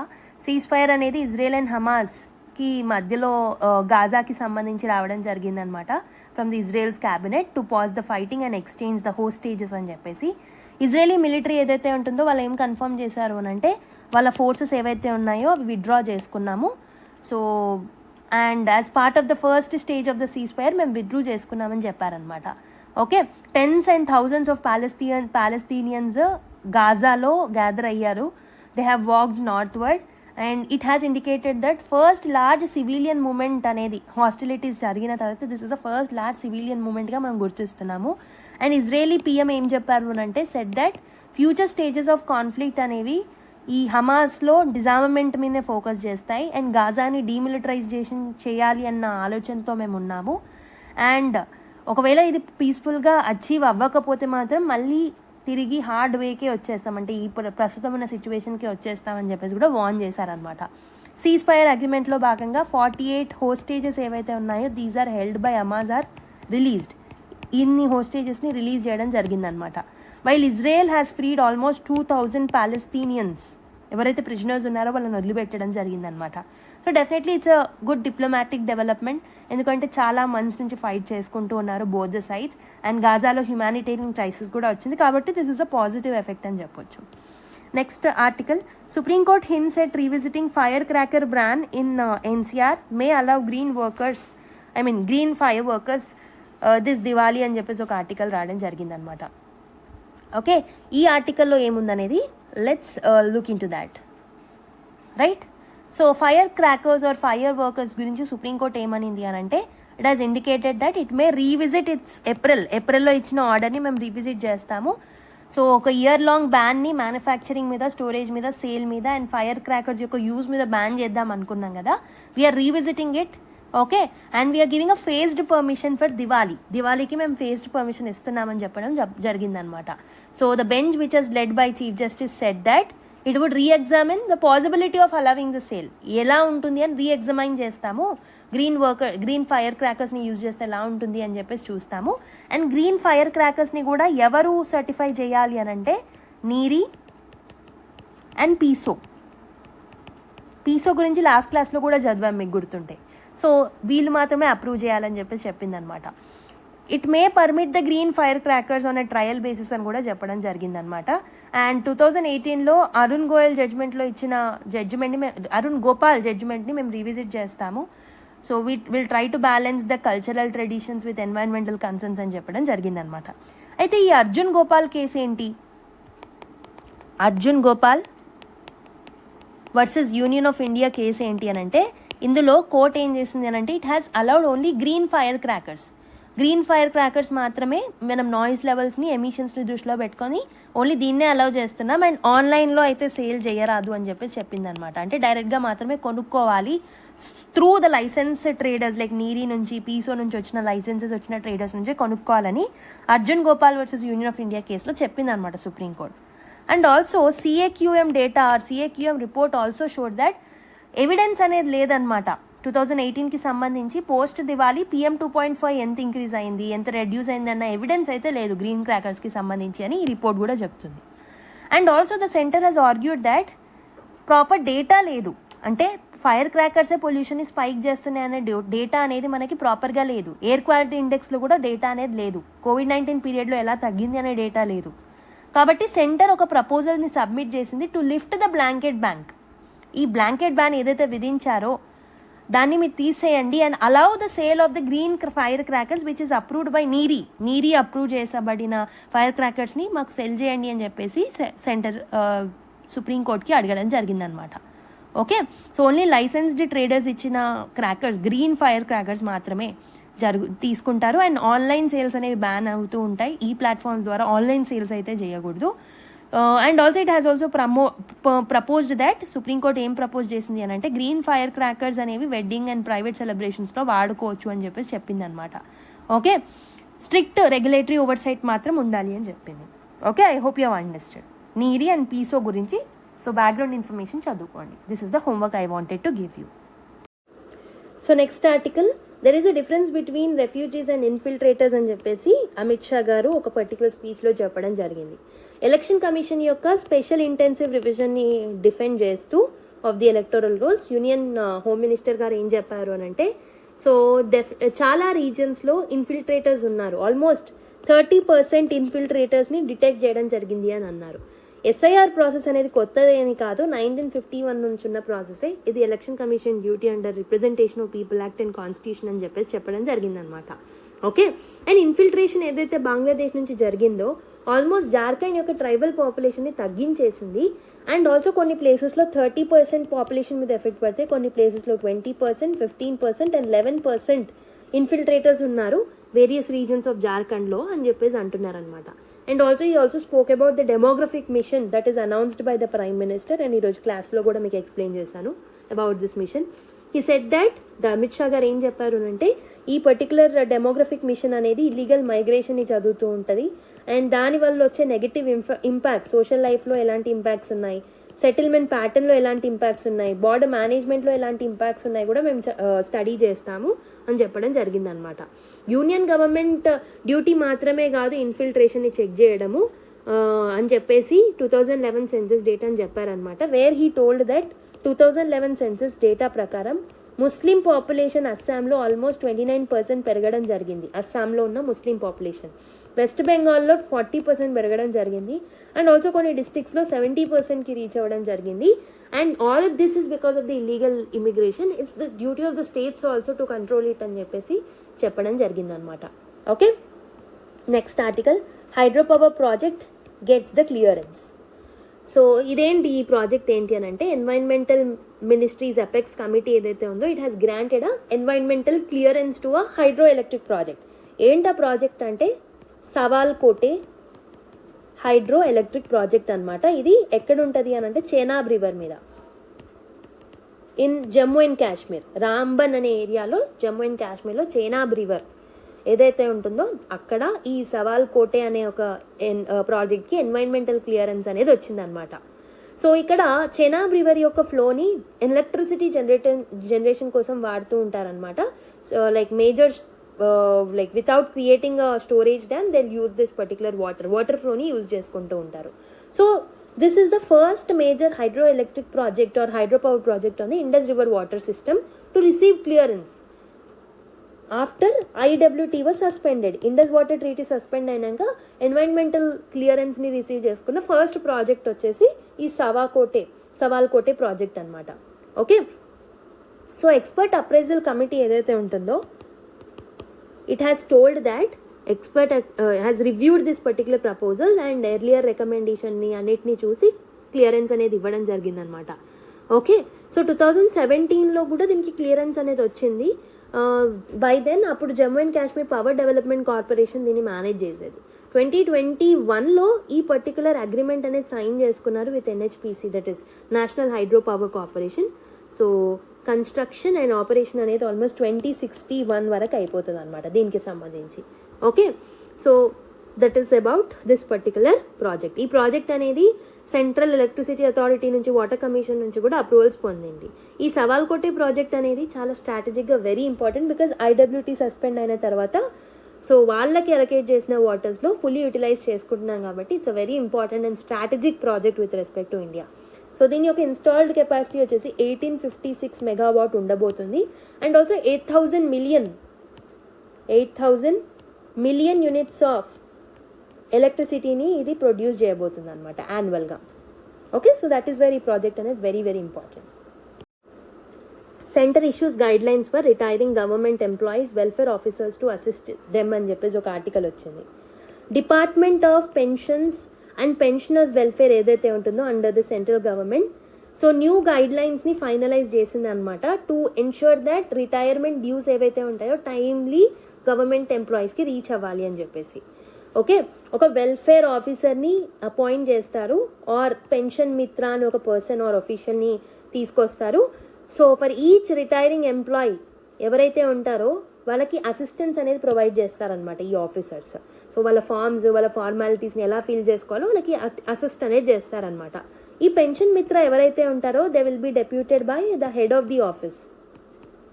Okay, so and they will also assist dependents of deceased pensioner. Deceased pensioners ఎవరైతే ఉంటారో వాళ్ళకు కూడా వాళ్ళ family pension claims గురించి, వెరిఫికేషన్ గురించి వాళ్ళకి హెల్ప్ చేస్తారనమాట. ఈ గైడ్లైన్స్ ఏవైతే ఉన్నాయో డెఫినెట్లీ ఇంటర్ మినిస్టీరియల్ కోఆర్డినేషన్ని పెంచుతాయి. సో దట్ ఈ పెన్షన్స్ అనేవి ఎంప్లాయర్స్కి వాళ్ళకి ఫాస్ట్గా వెళ్ళిపోతాయి అనమాట. పేమెంట్ ఆర్డర్స్ ఫాస్ట్గా వెళ్ళిపోతాయి, ఎస్పెషలీ సెంట్రల్ సివిల్ సర్వీస్ ఎంప్లాయీస్కి, మిగతా వాళ్ళకి అందరికీ. ఓకే, సో ఈ DPPW, ఈ department of pensions and pensioners welfare ఏదైతే ఉంటుందో it has stated that major procedural reforms అనేవి తీసుకురాబోతున్నాము. So including some vigilance clearance, డీలేస్ని తగ్గించడంలో మేము మేజర్ రిఫార్మ్స్ని తీసుకొస్తున్నామని చెప్పడం జరిగిందనమాట. ఓకే, సో విజిలెన్స్ క్లియరెన్స్ అనేది ఫాస్ట్గా జరగకపోవడం వల్ల చాలా మటుకు పెన్షన్స్ డీలే అవుతూ ఉంటాయి. కాబట్టి దాంట్లో రిఫార్మ్స్ తీసుకురావాలనుకుంటున్నాం. And also CCS pension rules ఏవైతే ఉంటాయో వాటిల్లో కూడా మేము సర్టెన్ రిఫార్మ్స్ తీసుకొస్తున్నామని చెప్పడం జరిగిందనమాట. ఓకే, అన్ని మినిస్ట్రీస్ కూడా రిటైరింగ్ ఎంప్లాయీస్కి విజిలెన్స్ క్లియరెన్స్ ఫాస్ట్గా ఇవ్వాలి, రిటైర్మెంట్ అయ్యే 3 months ముందే ఇవ్వాలి అని చెప్పేసి సో కొన్ని ఆర్డర్స్ అండ్ గైడ్లైన్స్ని మార్చడం జరిగిందనమాట.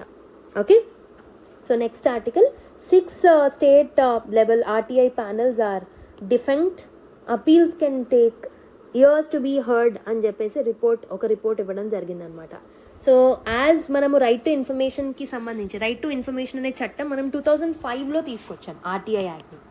కాబట్టి 20 years ఆర్ 20th యానివర్సరీని సెలబ్రేట్ చేసుకుంటుంది RTI అనేది.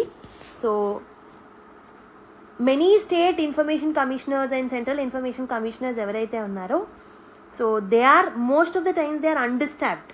ఓకే, దాంట్లో ఉన్న మేజర్ ప్రాబ్లం ఏంటి అని అంటే CICలో కానీ SICs ఏవైతే ఉన్నాయో అక్కడ ఈ కమిషన్స్లో చాలా అండర్స్టాఫ్ ప్రాబ్లం అనేది ఉందన్నమాట.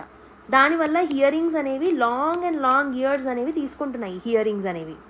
ఓకే, సో SICs అంటే ఈ పర్టికులర్ స్టేట్ ఇన్ఫర్మేషన్ కమిషనర్స్ కానీ సెంట్రల్ ఇన్ఫర్మేషన్ కమిషన్ కానీ so these are responsible for hearing the appeals. ఒకవేళ RTI రెస్పాన్సెస్లో ఏదైనా డిసాటిస్ఫాక్షన్ అనిపిస్తే సిటిజన్స్కి వాళ్ళు కంప్లైంట్ చేయొచ్చు ఈ పర్టికులర్ బాడీస్లో. Okay, there were over almost 2.4 lakh pending RTI appeals అనమాట 2024 డేటా చూసుకుంటే. బ్యాక్లాగ్స్ అండ్ ఇన్ఎఫిషియన్సీస్ వల్ల ఉన్నాయి.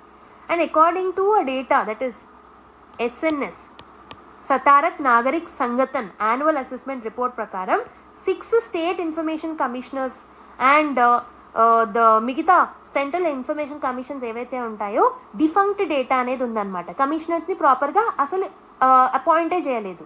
లైక్ జార్ఖండ్లో, హిమాచల్ ప్రదేశ్లో, తెలంగాణ, మధ్యప్రదేశ్, గోవా, త్రిపురలో ఉన్న కమిషన్స్లో స్టాఫ్ అనేది ప్రాబ్లంలో ఉందన్నమాట.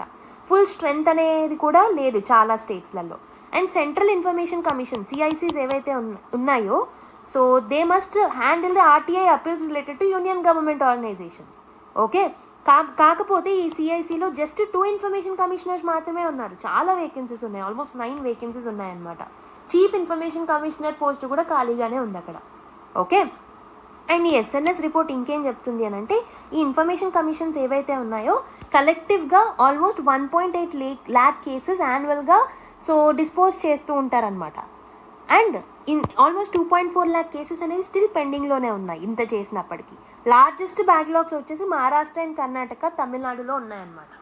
Okay, so 6 state RTI panels అనేవి టోటల్గా డిఫెంట్ అయ్యి ఉన్నాయని చెప్పేసి మనకి రిపోర్ట్ చెప్తుంది. Try to remember the data and use it in your answers. So last one, Venezuela's Maria Machado wins the Nobel peace prize అని చెప్పేసి ఒక ఆర్టికల్ వచ్చింది. ఓకే, వెనిజులాలో ఉన్న ఆపోజిషన్ లీడర్ అయిన మారియా కొరీనా మచాడో 2025 గాను నోబెల్ పీస్ ప్రైజ్ని విన్ అవ్వడం జరిగింది అనమాట. సో వెనిజులాలో తన వంతు కృషి ఏదైతే ఉందో డెమోగ్రఫిక్ ట్రాన్సిషన్ కోసం దానికి గాను అతనికి ఈ పీస్ ప్రైజ్ రావడం జరిగింది. So Norwegian Nobel committee has described her as a key unifying ఫిగర్గా తనని డిస్క్రైబ్ చేయడం జరిగిందనమాట. సో డెమోక్రసీ తీసుకురావడంలో, డార్క్నెస్ రిమూవ్ చేయడంలో వెనిజులా తన రోల్ అనేది చాలా ఎక్కువగా ఉంది అని చెప్పారు. And she has dedicated the prize to the suffering of people of Venezuela. And also former US president అయిన ట్రంప్కి డెడికేట్ చేయడం జరిగిందనమాట. ఎందుకంటే వెనిజులా అపోజిషన్కి బాగా సపోర్ట్ చేశారని చెప్పేసి తను పేర్కొనిందనమాట. Okay, Machado was barred from contesting 2024 presidential elections.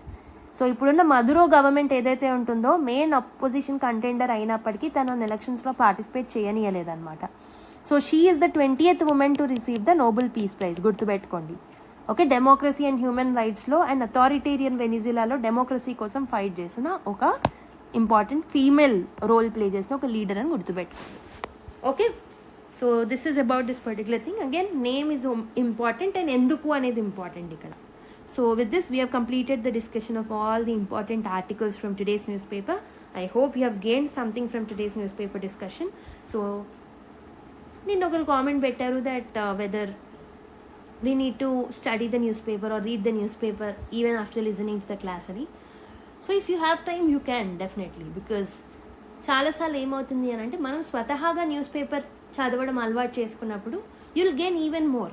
Sometimes నాకు ఇంపార్టెంట్ అనిపించింది కూడా మీకు ఇంపార్టెంట్ అనిపిస్తుంది. అండ్ సమ్టైమ్స్ ఎడిటోరియల్ పేజెస్ చదివినప్పుడు మీకు మంచి వొకాబులరీ డెవలప్ అవుతుంది. Okay, so you can develop your vocabulary skills. But still this is very much enough. So నేను చెప్తున్నాను ఏంటంటే I'm putting so much efforts on this news paper analysis, so that ఇది మీకు ఏ important news అయినా హిందూ నుంచి miss అవ్వకుండా నేను చూసుకుంటున్నాను. But still if you have time you can, definitely you can. It's based on your curiosity. But the end of the day ఏంటి అని అంటే న్యూస్ పేపర్తో మనం ఫెమిలియారిటీని పెంచుకుంటాం. అండ్ బట్ ఎగ్జామ్స్కి బిఫోర్ మాత్రం మనకు మంచి ఒక మంత్లీ మ్యాగజైన్ అయితే కావాలి. Without monthly magazine we cannot consolidated the information from different sources. Like PIB నుంచి చదవాలి, ఇండియన్ ఎక్స్ప్రెస్లో ఇంపార్టెంట్ ఆర్టికల్స్లో ఉంటాయి, డౌన్ టు అర్త్ నుంచి ఉంటాయి, యోజన కురుక్షేత్ర మ్యాగజైన్స్ నుంచి ఇంపార్టెంట్ ఆర్టికల్స్ ఉంటాయి, గవర్నమెంట్ వెబ్సైట్స్ ఉంటాయి. వీటన్నిటిని మనం కవర్ చేయలేము. కాబట్టి what we need to do is, so ఇప్పుడు మనం ఫెమిలియారిటీని పెంచుకొని ఇప్పుడు మనం తరచూ న్యూస్ పేపర్ చదవడం వల్ల చాలా కేస్ స్టడీస్, ఎగ్జాంపుల్స్ ఏవైతే మంత్లీ మ్యాగజైన్స్లో మిస్ అవుతాయో వాటిని కూడా మనం గ్యాదర్ చేసుకుంటాం. ఇవన్నీ మనకి ఎక్కడ అంటే ఎథిక్స్లో లేకపోతే ఎస్సేస్లో చాలా యూస్ఫుల్ అవుతాయి. రెగ్యులర్ హ్యాబిట్ ఉంటే మీకు రేపొద్దున మంత్లీ మ్యాగజైన్స్ కూడా చాలా ఈజీగా అర్థమైపోతాయి. Okay, rather than doing it all at once, ఇలా డైలీ మీరు ఫెమిలియారిటీని పెంచుకుంటూ పోతే మీకు చాలా ఈజీగా కరెంట్ అఫైర్స్ గ్రాస్ప్ అవుతాయి. Okay, so if you have time you can read. If you don't have time it's all okay, just to listen to the class and leave. But నేను ఇక్కడ మధ్యలో మీకు హోంవర్క్స్ ఇస్తాను కదా, అవి మాత్రం చేయండి. Okay, so before ending the class let me show you this. నేను లాస్ట్ క్లాస్లో మెంటల్ హెల్త్ రిలేటెడ్ వీడియో చేసినప్పుడు I have asked you people to comment down the answer. So as a promise నేను ఒక పర్టికులర్ కామెంట్ని పిక్ చేసుకొని నేను mention చేస్తాను క్లాస్లో అని. Only one guy he's commented. I'm very happy for you Saketh Ramareddy గారు. So basically నేను యూత్ ఎందుకు నార్మల్గా మెంటల్ హెల్త్ ఇష్యూస్ని ఫేస్ చేస్తూ ఉంటారు అని అంటే this person has told that low self esteem. Yeah, definitely this is very much right. Being isolated in nuclear family is very right. And yeah, people often feel alienated. వాళ్ళ ప్రాబ్లమ్స్ని share చేయాలనుకోరు, individualism పెరుగుతుంది. Definitely unemployment because of which they are getting trapped by betting apps. As last క్లాస్లో మనం mention చేసుకున్నాం కూడా ఇది. Like betting యాప్స్లో అండ్ ఈజీ మనీ టాక్టిక్స్కి బేసిక్గా వాళ్ళు అట్రాక్ట్ అవ్వడం వల్ల and entering in to the vicious cycle of taking loans, like loan యాప్స్లో అప్లై చేయడం. Yes, very much right. I'm very happy that you have mention these points. So kindly participate in the same way. Definitely long term lo meeku chaala improvement untundi and this will help in the brainstorming process of you. Okay, and the same person has asked another question like, madam, thank you for such comprehensive analysis. I'm really glad of that for commenting. Okay, so meer adiginattu how can government can estimate the economic loss from issues such as this mental health. నేను last క్లాస్లో అంటే mental health related వీడియోలో చెప్పాను that so బేసిక్గా mental health cost వచ్చేసి almost 1 trillion ఉంటుంది అని. అసలు దాన్ని ఎలా క్యాలిక్యులేట్ చేస్తారు మ్యామ్ అని మనని అడిగారు. సో ఎలా క్యాలిక్యులేట్ చేస్తారనేది as a UPSC aspirant you don't need to know. But ఎక్కడెక్కడ డైరెక్ట్ కాస్ట్ ఉంటుంది, ఎక్కడెక్కడ ఇండైరెక్ట్ కాస్ట్ ఉంటుంది మెంటల్ హెల్త్ వల్ల, ఎకానమీ మీద ఎలాంటి ఇంపాక్ట్, అసలు ఎకనామీ అనేది ఎందుకు లాస్ అవుతుంది అనేది మాత్రం మనకు తెలియాలి. లైక్ బేసికలీ ఇలాంటి ఇష్యూస్ని క్వాంటిఫై చేయడం చాలా ఈజీ. ఫర్ ఎగ్జాంపుల్ డైరెక్ట్ కాస్ట్లు ఉంటాయి, లైక్ మనము health care, mental health issues వచ్చాయనంటే హెల్త్ కేర్ సర్వీసెస్కి మనం వెళ్తాం. లైక్ డాక్టర్ దగ్గరికి, సైకియాట్రిస్ట్లకి, సైకలాజిస్ట్లకి దగ్గరికి, క్లినిక్స్కి, హాస్పిటల్స్కి వెళ్తాం మెడికేషన్ కోసం. మెడిసిన్స్ కొనుక్కునేటప్పుడు యాంటీ డిప్రెసెంట్స్, యాంటీ యాంగ్జైటీ డ్రగ్స్ని కొనుక్కుంటూ ఉంటాం. అండ్ రీహాబిలిటేషన్ సర్వీసెస్ కూడా ఉంటాయి. లైక్ కౌన్సిలింగ్ థెరపీస్కి వెళ్తూ ఉంటాం, థెరపీ సెషన్స్కి వెళ్తూ ఉంటాం, కమ్యూనిటీ ప్రోగ్రామ్స్కి వెళ్తూ ఉంటాం. ఇక్కడ వీళ్ళు స్పెండ్ చేసిన కాస్ట్ని ఎస్టిమేట్ చేస్తారు టు డిఫరెంట్ టూల్స్. వాళ్ళ దగ్గర ఉన్న టూల్స్, వాళ్ళ దగ్గర ఉన్న డేటాని యూజ్ చేసుకొని ఈ కాస్ట్ని ట్రాక్ చేస్తారనమాట. So for example, if government some times spends 500 crore annually on mental health treatment, so definitely that will be also considered under the economic cost. ఇవే కాకుండా కొన్ని ఇండైరెక్ట్ కాస్ట్లు కూడా ఉంటాయమ్మా. Okay, like for example productivity loss. అంటే people mental health issues ఉండడం వల్ల ప్రొడక్టివ్గా పనిచేయలేకపోతారు. They'll work few hours or they'll work with less efficiency. Mental health issues ఉండడం వల్ల దానివల్ల కంపెనీకి ఎంత లాస్ వస్తుంది అనేది క్యాలిక్యులేట్ చేసుకుంటారు. Absenteeism, okay, some times they'll miss the work because of the health issues. They'll perform poorly, దానివల్ల loss వస్తుంది, దాన్ని కూడా క్యాలిక్యులేట్ చేస్తారు. సో కొంతమంది అన్ఎంప్లాయ్మెంట్ ఇష్యూస్ నుంచి లైక్ బాధపడుతూ ఉంటారు.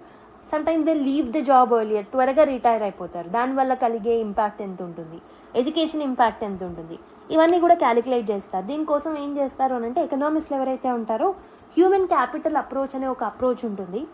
So they try to multiply the number of working days ఎంత ఉంది, యావరేజ్ వేజ్ ఎంత, ఒకరోజు వర్క్ చేయకపోతే ఎంత లూజ్ అవుతారు, ఇలా డిఫరెంట్ క్యాలిక్యులేషన్ మెథడాలజీస్ వాళ్ళు యూజ్ చేస్తారు. ఇవే కాకుండా కొన్ని social cost and some other కాస్ట్లు కూడా ఉంటాయి మెంటల్ హెల్త్కి related. Like care giver burden. So family members ఎవరైతే ఉంటారో సో వాళ్ళ వర్క్ని రెడ్యూస్ చేసుకోవాల్సి వస్తుంది. వాళ్ళ పిల్లల్ని చూసుకోవడానికో, లేకపోతే వాళ్ళ హస్బెండ్ని చూసుకోవడానికో, ఆర్ వాళ్ళ వైఫ్ని చూసుకోవడానికో, బికాజ్ వాళ్ళు మెంటల్ హెల్త్ ఇష్యూస్ నుంచి ఫేస్ చేస్తున్నారు కాబట్టి వాళ్ళ వర్క్ని గివప్ చేసుకొని వాళ్ళ కేర్ గివింగ్ సపోర్ట్ అనేది ఇస్తారు. దానివల్ల ఎంత లూజ్ అవుతున్నారు. Criminal justice and social welfare కాస్ట్లు ఉంటాయి. Like some untreated mental health issues వల్ల సో సోషల్ సపోర్ట్ నీడ్స్ అనేవి పెరుగుతాయి, దానివల్ల కలిగిన నష్టం ఎంత అనేది క్యాలిక్యులేట్ చేస్తారు. ఓకే, సమ్ టైమ్స్ ముందే లైఫ్ అనేది కోల్పోతారనమాట. ముందే సూసైడ్స్ ఆర్ హెల్త్ కాంప్లికేషన్స్ వల్ల త్వరగా చనిపోవడము, సూసైడ్స్ కండక్ట్ చేసుకోవడము, ఓకే, ఇవన్నీ చూస్తారు. సో దీనివల్ల ఎంత వస్తుంది అనేది మళ్ళీ సోషాలజిస్టులు ఉంటారు, ఎకనామిస్టులు ఉంటారు, దే విల్ క్యాలిక్యులేట్ అనమాట. అండ్ ఏం టూల్స్ యూజ్ చేస్తారు వీటన్నిటిని క్యాలిక్యులేట్ చేయడానికి అని అంటే సో ఎపిడెమాలజికల్ సర్వీస్ చేస్తారనమాట. లైక్ మెంటల్ ఇల్నెస్ ప్రివలెన్స్ ఎంత సెట్ ఆఫ్ పాపులేషన్ మీద ఇంపాక్ట్ అవుతుంది, వాళ్ళు చేసే పనులు ఏంటి, వాళ్ళు ఎంత ప్రొడక్టివిటీ అని ఉంటుండే నార్మల్గా, ఎంత లూజ్ అవుతున్నారు, ఇలా కొన్ని మెథడాలజీస్ ఉంటాయి. Okay, and also macro economic models like GDP ఎంత ఉంది, సో మనం ఇంత ఎస్టిమేట్ చేసాం కదా, ఇది ఎంత జీడిపి మీద ఎఫెక్ట్ పడుతుంది, ఇలా కొన్ని క్యాలిక్యులేషన్స్ ఉంటాయి ఎకనామిక్స్ దగ్గర. So that is not relevant for the UPSC, but you are curious కాబట్టి నేను చెప్తున్నాను అంతే. So with this, let me end the discussion. I hope you have understood, and I really again I want to appreciate Saket Ram Reddy garu for participating, and I request everyone else also to participate. Well, okay, so if you have any thoughts, same question and ee roju malli meeku ide question post chestunnanu, that what are the reasons why many youth suicides anevi enduku perugutunna anedi I want you people to answer in the comment box. Okay, so Saket Ram Reddy garu ela aithe answer chesaro, I want everyone else also to participate. Definitely I'll take out your name and the answer that you have wrote in the next classes. Okay, so let's meet in the next class. Until then, take care, bye bye, and keep smiling, and all the best everyone.